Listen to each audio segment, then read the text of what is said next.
Very good morning, students.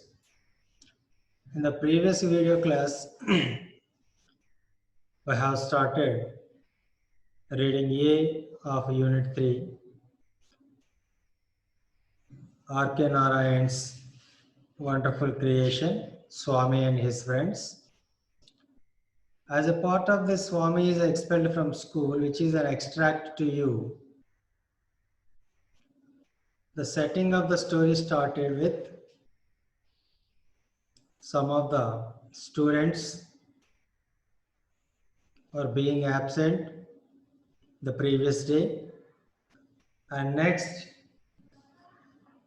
it is evidently identified by the headmaster, and next he wanted to know the reasons behind their absence. And obviously, as children of those days used to say, a few of the children they said a variety of reasons, and headmaster accordingly asked for an explanation or LB. Now it is the turn of Swaminathan, who is not that much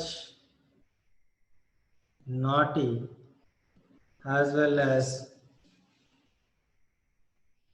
who is not that much notorious enough to give any of the bold answers. So it was the turn of Swaminathan. Let us see what happened with Swami to escape from the punishment.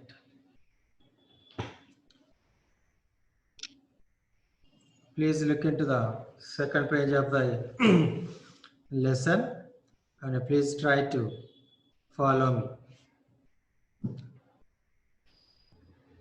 He was deaf to the question that the headmaster was putting to him. A rap on his body from the headmaster's cane brought him to himself. So the previous question that was posed by the headmaster, he couldn't take into mind because he was thinking some other thing. It is called in general by our teachers, body present, mind absent. In this case, automatically anybody cannot pay any of the psychological attention. So he was thinking of something, what to do, how to do, and many other things. So in order to get him into the consciousness, the headmaster used the cane. Why did you keep away yesterday? Asked the headmaster looking up. Swaminathan's first impulse was to protest that he had never been absent. But the attendance register was there. No, I was told. I tried to come. But they took away my cap and burnt it. Many strong men held me down when I tried to come. When a great man is sent to God, I am surprised to see you a slave of Englishmen. Didn't they cut off Decca Muslim, slaves of slaves?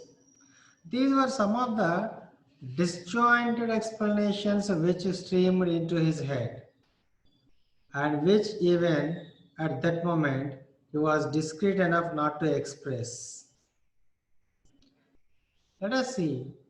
Whenever such is a situation, even at the home or a school, the better example at the classroom.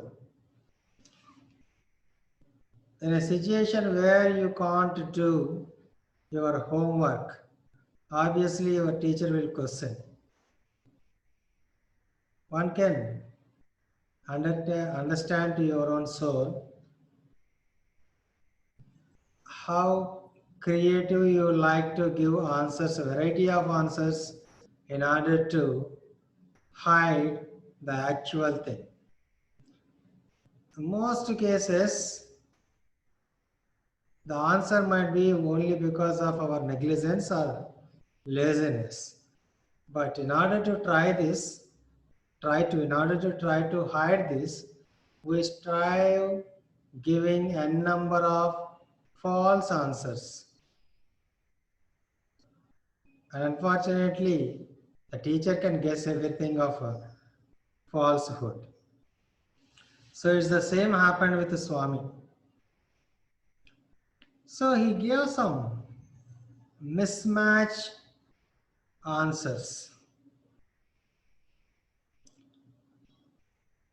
And these were some of the disjointed explanations which streamed into his head, and which even at that moment he was discreet enough not to express.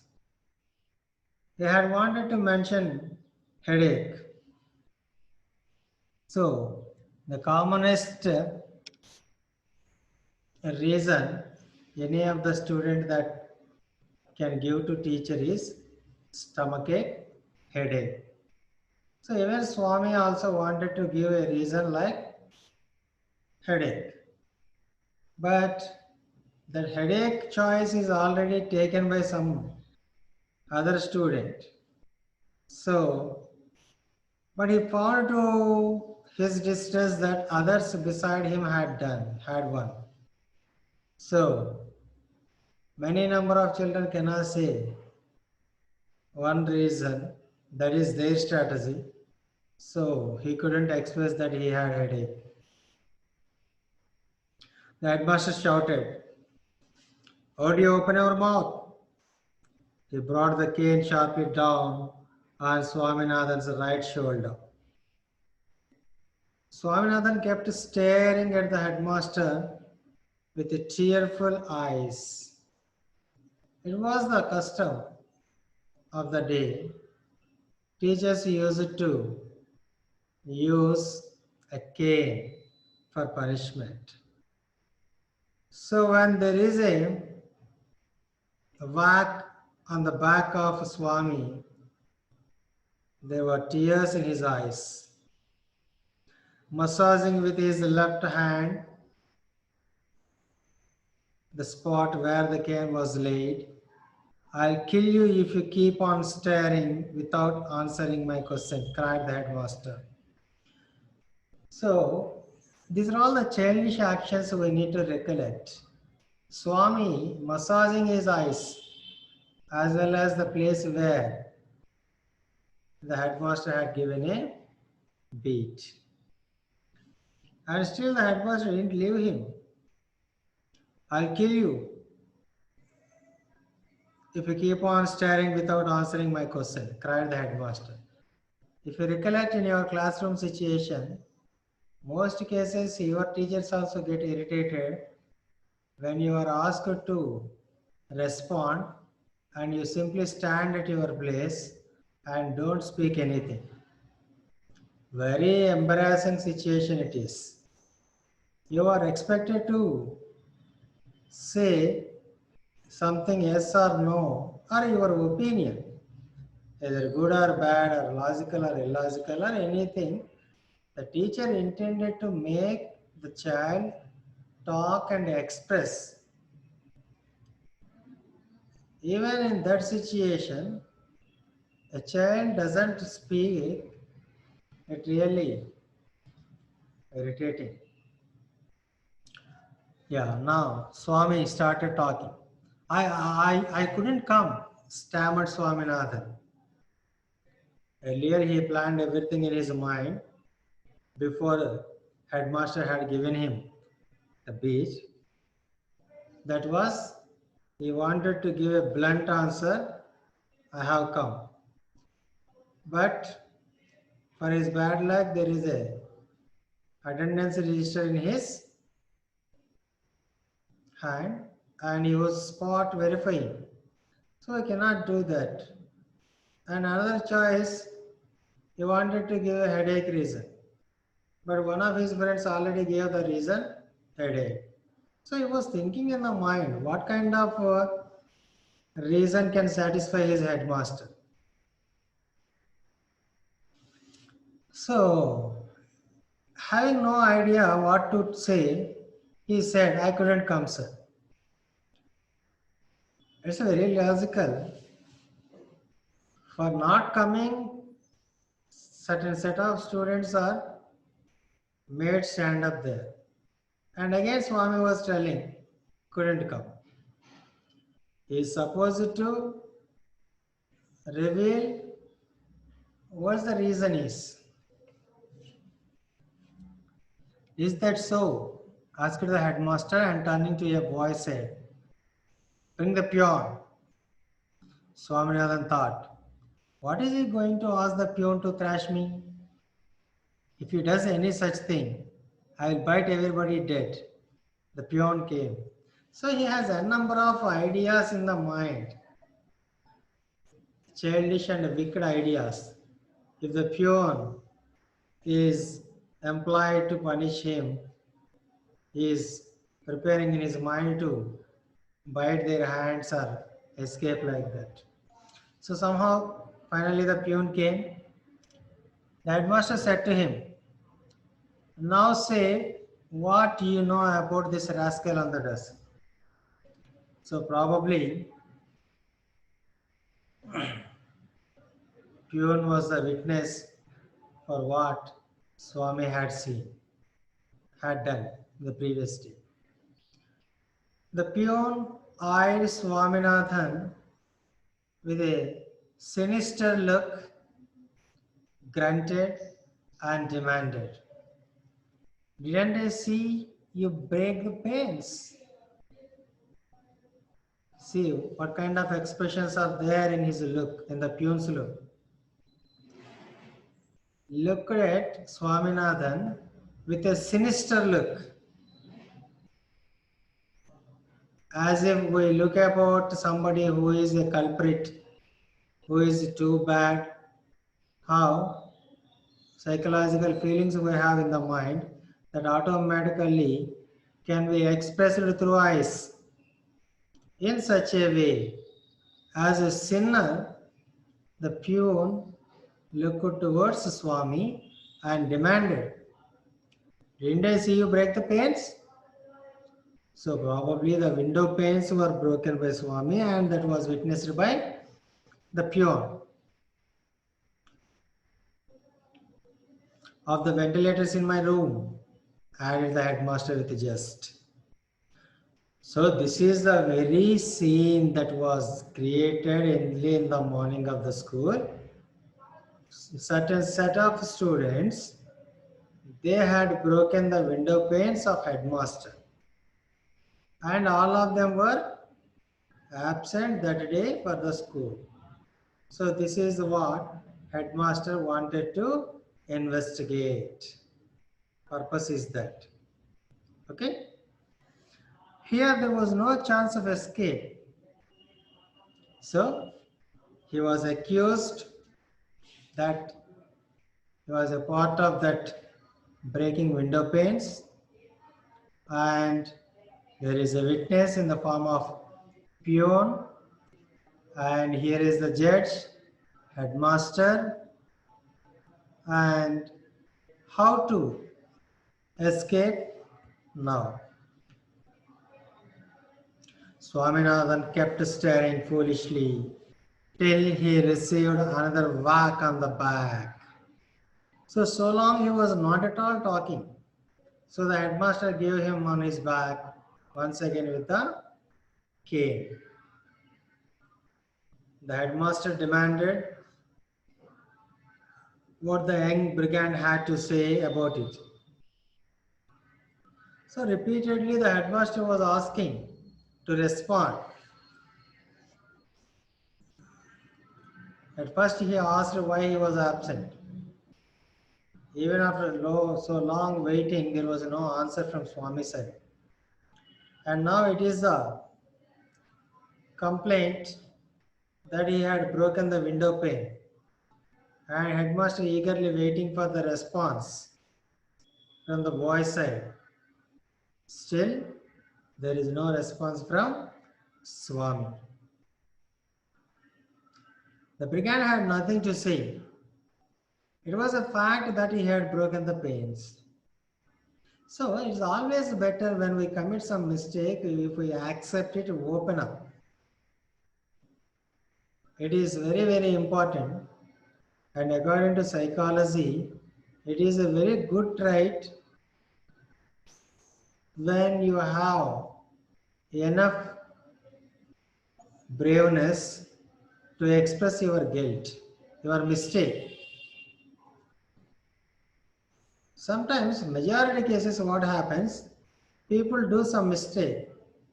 When it is asked for, they don't dare enough to express it. Having no boldness in expressing what they have committed is a personality defect. So,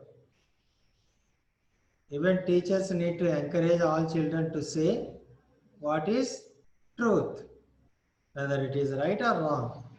Truth must be truth, and that should be revealed openly by every child. Okay? If that is something damaging or whatever it is, the later steps can be taken. But we should not suppress any of the child from talking truth. So I suggest all of you also, you should not be like a Swami. All of you are supposed to speak truth. Something happened, I need to tell you the experience. I remember it is from 8th class. I'm not sure about the class, but few students. They fought in the playground. And it was a melodrama, and parents have come to me and all. And I called upon the students, kept silent everybody, and advocated that both of them were very good friends. Actually, it is true. And then I allowed them to speak. Who's the fault? For their goodness, both of the boys, they said, sorry, sir, I am mistaken. Both of them. So, this is the beauty of friendship. When their character is built up in on right platform, one can behave like that. Each of the boys, they felt they are not good. They have done something bad. So they recollected it, introspected, then expressed, and both the parents satisfied. Otherwise, the parents might have fought each other. So this is what anyone is supposed to be expressive, right or wrong. So here, Swami breaking the window pane is fact, but still he is not opening the mouth. Here is the personality defect. It was a fact that he had broken the panes. They had seen it, so there is no chance of escaping. There was nothing more to it. He had unconsciously become defiant and did not care to deny the charge. When another whack came on his back, he ejaculated, "Don't beat me, sir. It pains." It happens. So, when there is no chance of escaping, we try remarkably brave, unwantedly. It is unwanted behavior. Remarkably brave and try to protest. So, when the headmaster is about to give a whack on the back with the stick, he said it. "Don't beat me, sir. It pains," like that. This was an so for all these half an hour of melodrama, headmaster had been asking Swami. This is the only first dialogue he uttered. This was an invitation to the headmaster to bring down the cane for 4 times again. But the headmaster didn't stop. Repeatedly again. He said, "Keep standing here on this desk, staring like an idiot, till I announce your dismissal." So, Headmaster was so angry, the boy turning disobedient, arrogant, and naughty, and was not in a position to accept the guilt. That's what I say. To accept our mistake, we need to have more courage. To do good thing, a certain level of courage is enough. But to accept our mistake, we need more and more courage. If you recollect, most cases you could have told lies instead of truth. Just because of this, having no courage. Very few students can say truth. But it is expected all students are supposed to be very fair. Fair to parent, fair to the teacher, fair to your friend too. I very poor on Swaminathan's body, burned with the touch of the cane. He had a sudden flood of courage, the courage that comes out of desperation. Desperation. Courage is not out of goodwill, out of arrogance. He restrained the tears that were threatening to rush out, jumped down, and grasping his books, rushed out muttering, I don't care for your dirty skull. Too childish the dialogue is. So, this lesson is need to be understood purely basing on the characterization of Swami, how innocent Swami was. So, other than that, there is no expected outcome from this. So, in a most funny and joyful manner, it is a child-oriented story that R.K. Narayan had narrated for all the children of India. Okay, as a continuation of this video, you are provided a worksheet on noun class. Noun class. If you look into the grammar part, Roman number 2, let us see. Look at the sentences taken from the story. One student said that he had an attack of a headache. One student said he had an attack of a headache. There are two parts. The two parts adjoined with a conjunction that. Okay? Conjunction that. That is bifurcated here for you in the example. One student said, is a main class, principal class. One student subject said verb. Where there is a subject and verb, that is said to be a full-fledged sentence. That he had an attack of a headache. It is a subordinate clause dependent on the first one. Depended on one student said. So, this subordinate clause is the object of verb said. Okay. So, in the sense that is dependent on one student said.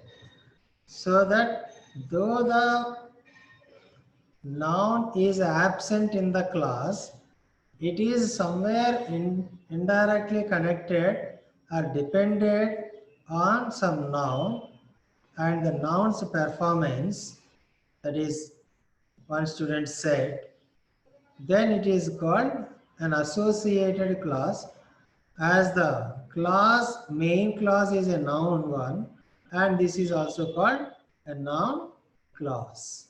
So, instead of the name that performs, that fulfills the total function of a noun or noun clause, so that it is a noun clause. So, in the same way, you are given a paragraph and asked to identify what all the noun clauses. Very simple it is. Okay. So, please, I expect all of you can read this paragraph Very simple it is.